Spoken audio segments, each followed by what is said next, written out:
ايوه عاجبني والله اللي انت فيه قوي.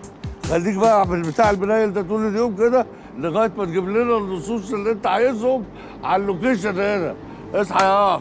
لا تؤمر بيا يا باشا. اصحى ما بهزرش. لا تؤمر بيا يا باشا. موبايلات ايه ودنيا ايه؟ مساء الخير.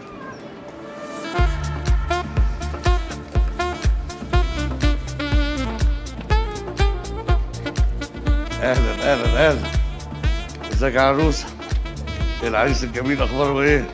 تمام ولا فيص؟ اهلا وسهلا. اهلا يا هاني. مساء الخير. مساء الخير. اهلا وسهلا. ايه يا حليمو؟ يا بص. ايه يا حليمو؟ انا علمتك كده برضه. عن اذنك. اتفضل يا بص. بعد اذن حضرتك. الوش اللي زي القمر ده مش عايزين ندوس على الشعر على الكهرب، احنا عايزين نشوفه كده وهو كري و مظبوط.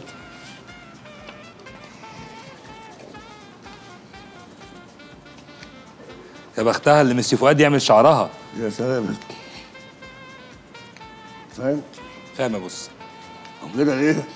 انا اديت لك بقى اول السكه وانت تكمل وده كله يبقى كله كده. تمام يا ميسي. شرفتينا يعني. ميرسي. دخلت التاريخ. ليه يا عروه مامتك تعمل كده؟ طب اقفلي بعدين اكلمك.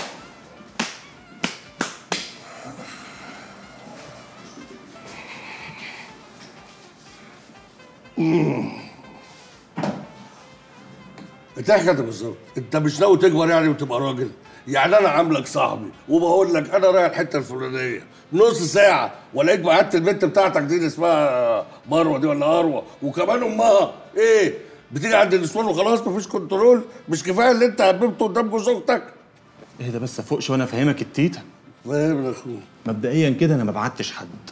انا اروى كانت قاعده جنبي وانت بتكلمني ومش عارف مامتها عملت كده ليه. انا لسه متفاجئ دلوقتي ان هم جولك. طب بقول لك ايه يا عم بتفاجئ؟ انا بتفاجئ اكتر منك. انت ايه الحكايه؟ اروى كانت قاعده جنبك وانت كنت قاعد جنب اروى دي هنسمعها كتير، هنشوفها كتير الفتره الجايه. يا اروى دي ايه يعني؟ هتاخد اللفه بتاعتها زي اللي فاتوا وتبقى زي اللي قبلها ولا قبلها ولا دي فيها لغز بقى وفيها بيبي ولا ايه؟ ما هو انا كنت ناوي فاتحك من كام يوم في الموضوع ده بس إيه؟ منار بقى واللي حصل لها خلاني انجز. انا ايه مكسوف يا ولد في ايه؟ يعني انتوا كنتوا عاملين تفتحوني في موضوع الجواز. وانت بقى عايز تتجوز اروى دي؟ ده انت لو لفيت العالم ده كله وخلصت كل البنات اللي فيه اروى دي بالذات لا وقف الموضوع ده وجر الخط. ليه؟ هو كده عشان قلت لك كده وانا ابوك وعارف مصلحتك وانت هنا.